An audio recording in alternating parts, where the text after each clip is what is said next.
go whenever you're ready. Oh, okay. Well, let me give it a thought for a minute here. How am I going to start this out? I mean, it's great to be. All right, okay. Um, I'm Mary Mobley Johnson. I'm a founding member of a group called the Designers of Color. Designers of Color was formed to serve as a mentoring organization for diverse ethnic. Gotta start all over again. Sure. Okay. For designers with a diverse ethnic. Okay. Hello, I'm Mary Mobley Johnson. I'm a founding member of a group called the Designers of Color.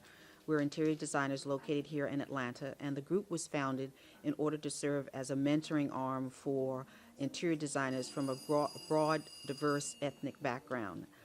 We are delighted to be able to participate in this holiday house for Childkind, which is an organization that we have great interest in because of the fact that they aid and assist children or babies born with HIV from HIV moms. And most of these children are from urban areas, and most of them are African American. So we're delighted to be able to assist in the cause. Each room in the house was selected by designers with a theme, mostly for an international theme, for a country and or an event or concept. And the Designers of Color selected Russia as our theme.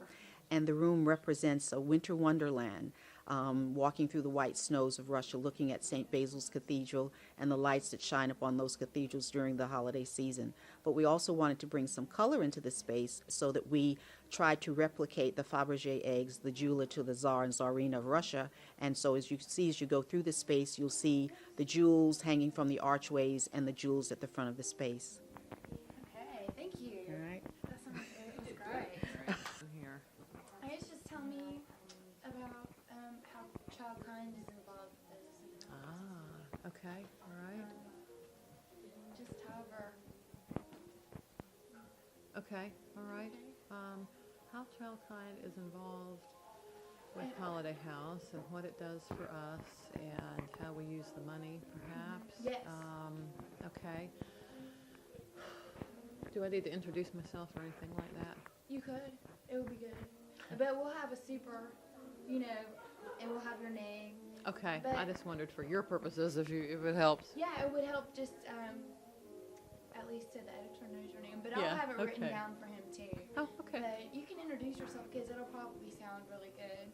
Hi, this is Gail. Okay. Things All right. and what you do with Childkind and everything. Okay, great. Okay, good.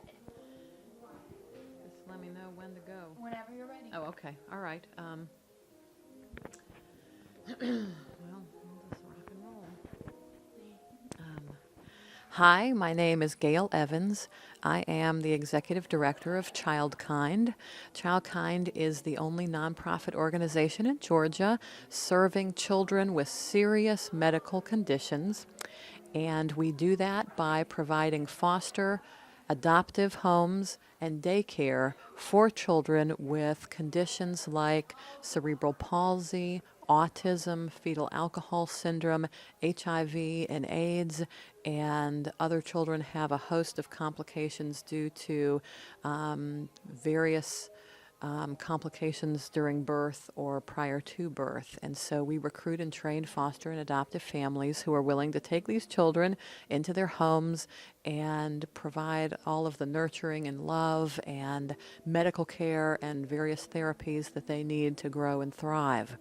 Holiday House is our most important fundraiser of the year. It brings in about 10% of our operating budget, and Joey Mason has been fabulous to open his home to us for now 8 years in a row so that we could share his home with the people of Atlanta who don't get an opportunity to come into Glenridge Hall except when Childkind is here doing our Holiday House event.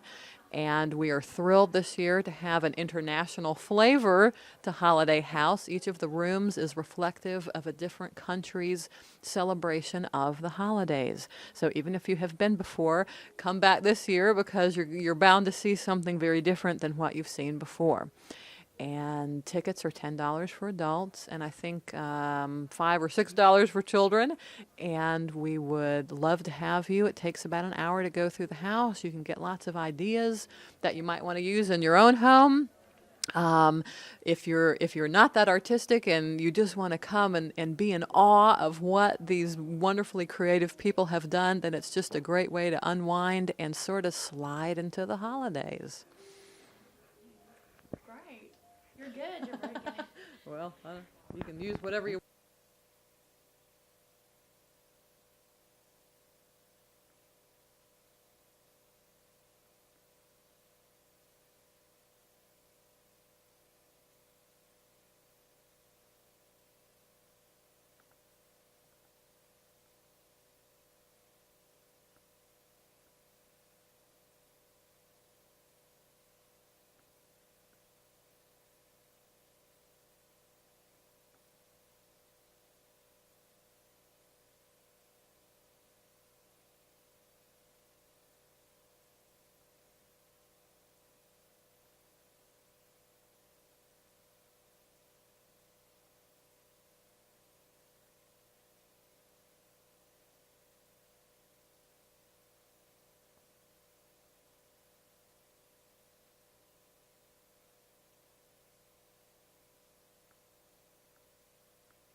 As long as we can keep people interested. Yeah, and the designers manage to do something that's really different every time. So even if there's a theme around the world, So every year you have to we really haven't done. Out TV Atlanta. We're a local TV show. We do stuff with. This is the one that the kids did. Oh, really? So the kids did this. The kids from Child Kind? Uh-huh. Oh, really? This one. How cute. Look at some of those ornaments. Nice. Those are their little hands. How sweet. Oh, cool.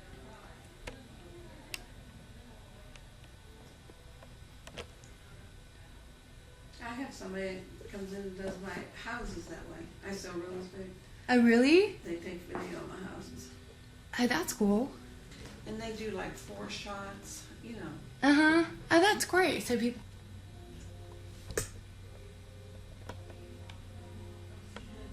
Oh.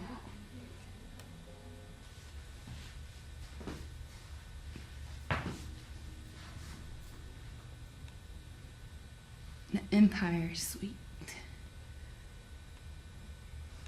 That's beautiful.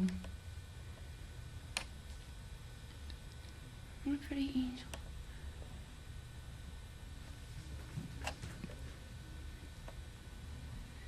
Neat.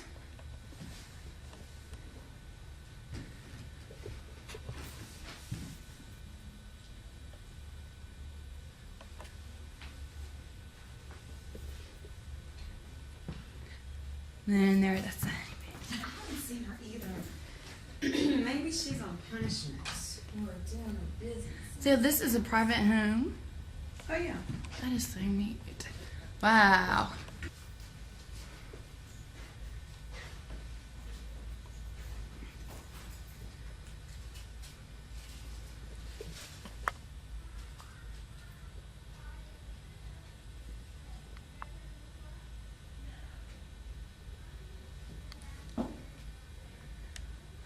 The toilet.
Isn't this amazing?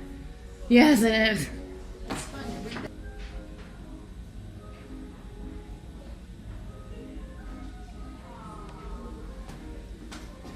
so pretty. Mm-hmm. Let's see.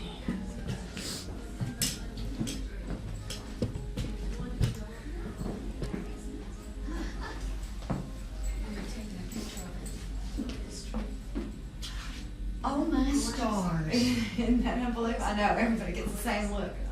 That's right. How do they do that? Gladiolas, I've never seen it before. Probably the prettiest way I've ever seen it used, Oh. lady. Otherwise, Yeah. they remind me of funerals. But not they. Not like this. No, they are. Go get your friends to make sure.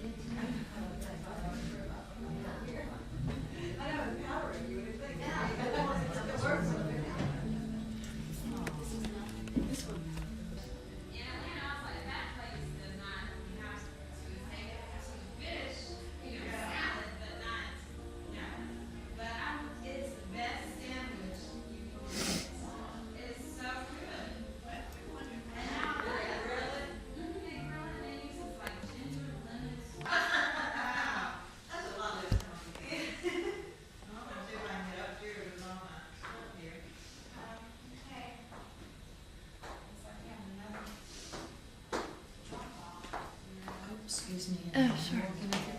Oh no, that's okay. This is my room. Is it?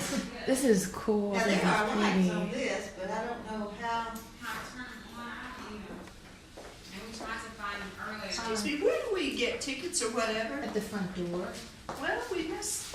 You can't do this without him. Yeah, you're right.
God damn it.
Hello.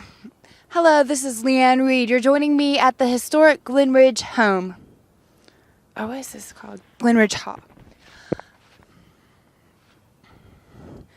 Hello, this is Leanne Reed. You're joining me at the historic Glenridge Hall, where Child Kind is holding their 8th annual holiday house. Let's go inside and look what these... Oh. Hello, this is Leanne Reed. Hello, this is Leanne Reed. You're joining me at the historic Glenridge Hall, where Child Kind is holding their 8th annual holiday house. Let's go inside and see what the designers have in store for us this year. Hello, this is Leanne Reed. You're joining me at the historical Glenridge Hall. This home was built in 1929, and it was built to look as if it was 400 years old. Hello, this is Leanne Reed. You're joining me at the Glenridge... Okay.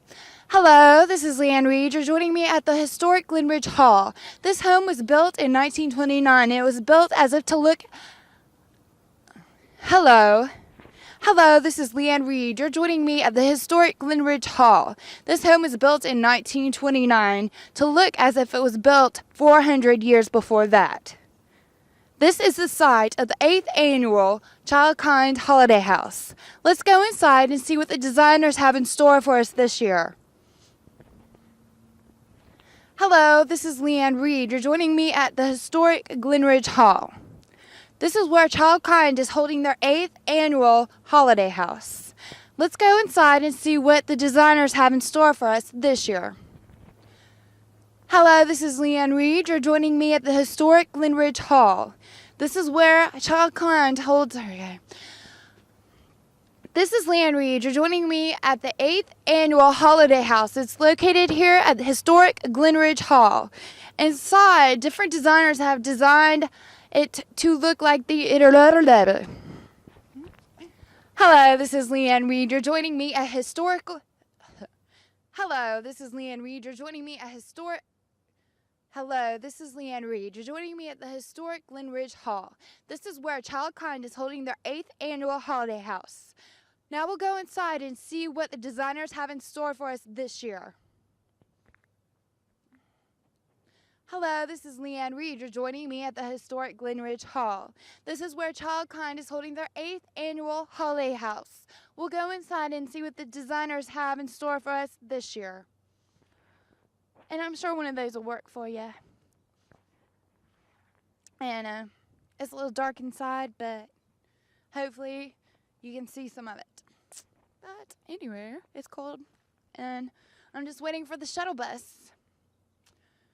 The theme of this year's holiday house is, let's see, what the hell is the theme? International something.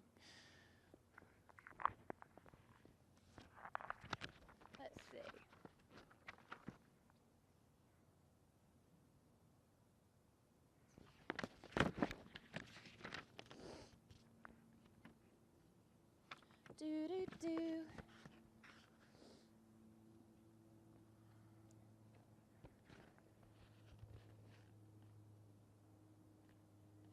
Do.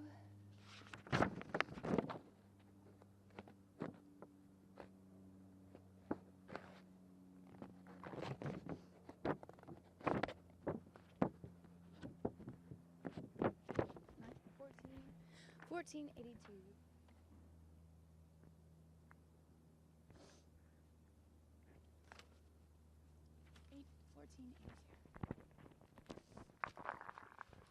Glenridge Hall was designed to look like an 1842. Glenridge Hall was designed to look like an 1842 English manor in the forest. I'll hold this. Wait, I can cheat. 1482. Whoops. Glenridge Hall was designed to look like a massive 1482. Glenridge Hall was designed to look like a massive 1482. Glenridge Hall was designed to look like a massive 1482 manor in the English forest. It was actually built in 1929 by the people who founded SunTrust Bank. Glenridge Hall was designed to look like a massive 14. Glenridge Hall was designed in 19. Glenridge Hall was designed in 1929 to look like a massive 1482 manor in the English forest. Yay.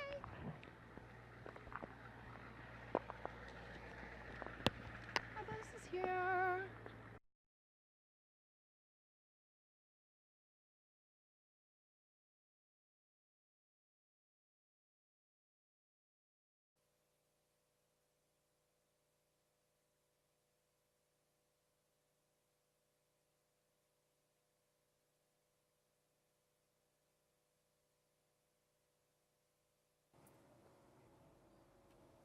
It's recording? Yeah, it is now. Okay. I can tell. Or the, let's see. Okay, it's the top one. Hello, I'm D.W. Moore. I am a Gothic writer, and I originally reside in New Orleans, and I grew up in Atlanta, and I am bisexual. And I will be reading some poems today. I will read my very first poem entitled Metropolis. It's the first poem I've ever written. And it goes like this. The metropolis, what a gloried sight, a place where no one seems to sleep, and the noise will hardly cease. Twinkle, shine the lights of the night, how they sparingly warm my soul, even through a sharp, cold breeze. The metropolis, what a busy sight, its inhabitants frantically scurry, in comparison to a child's ant farm, and where mighty pieces of littering are blown easily by an unseen element with barely an effort and without harm. The metropolis, what a pathetic sight, a place where no one listens to reason, and stubbornness is their greatest quality. Where selfish acts ruin the personality, decayed by years of hatred and bias, whose very presence and actions appall me.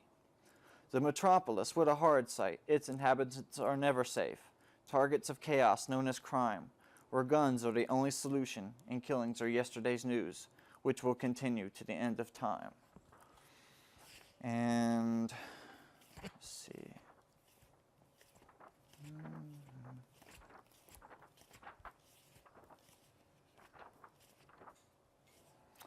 I will read the current poem that has been published, my very first published poem.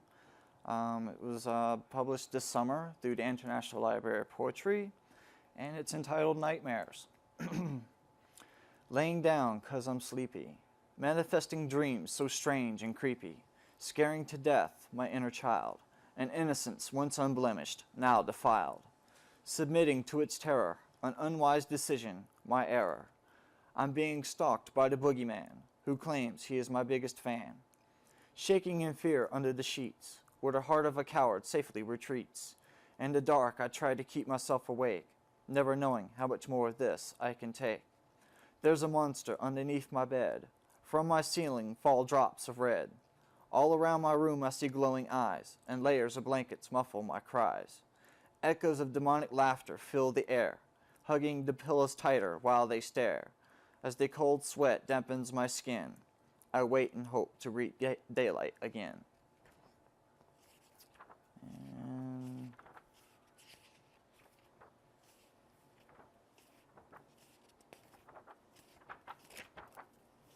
let's see.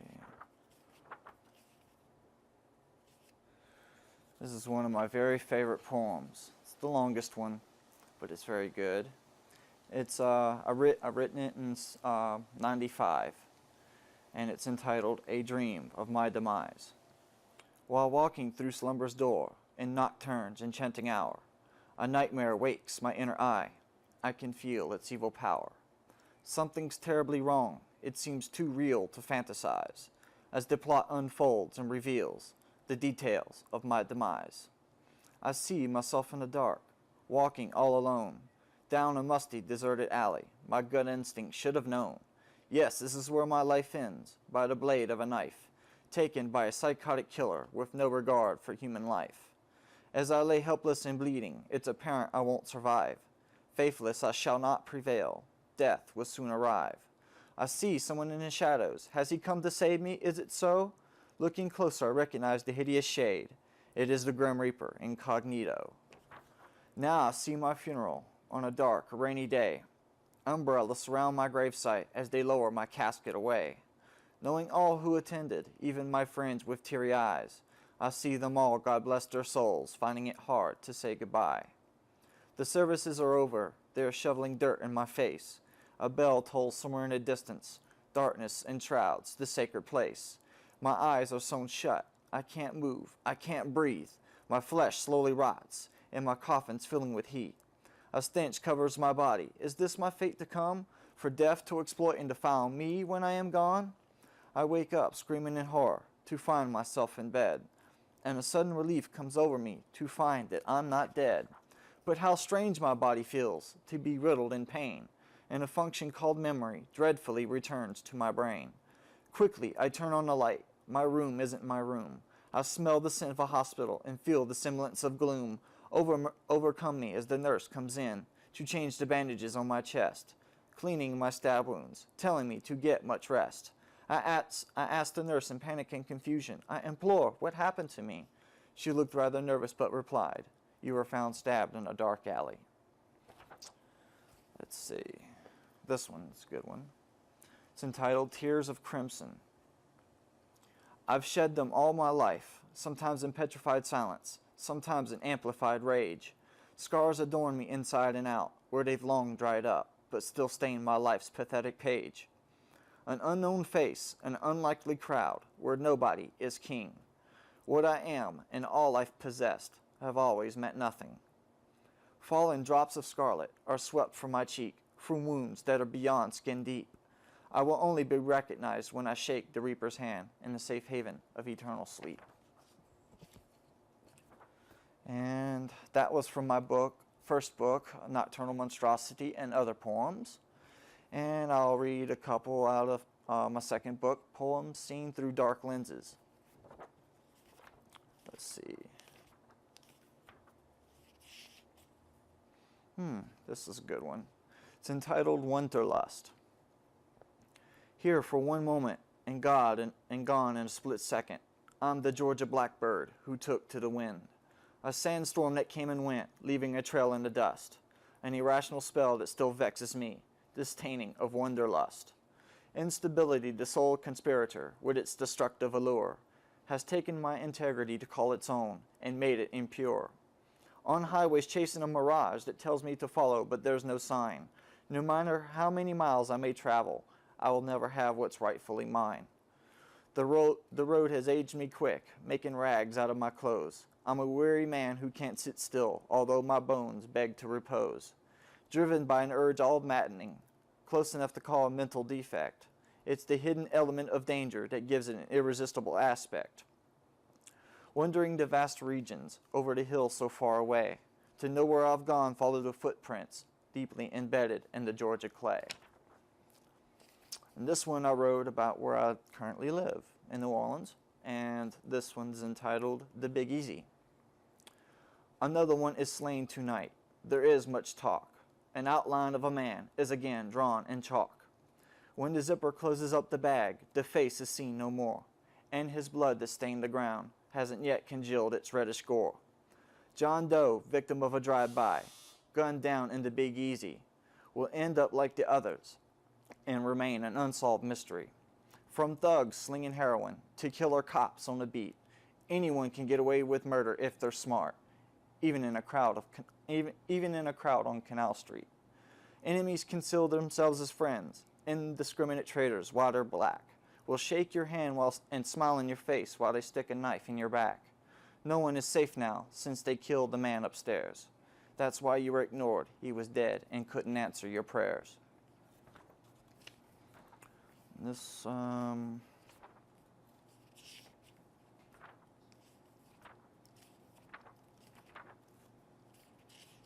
see.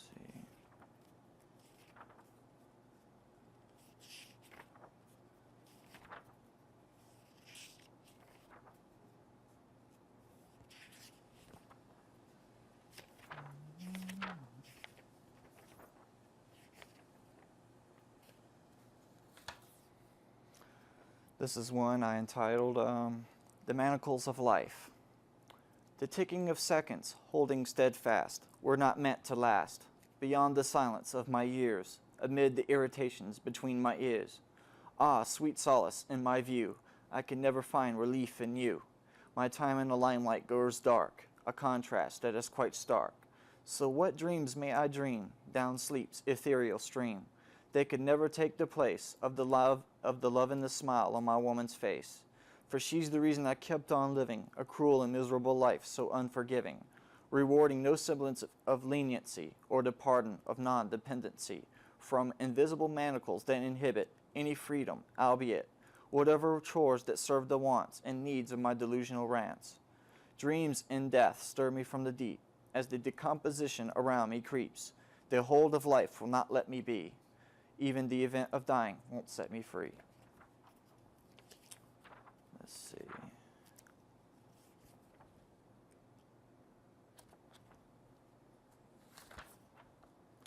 This one is a poem I've written about AIDS.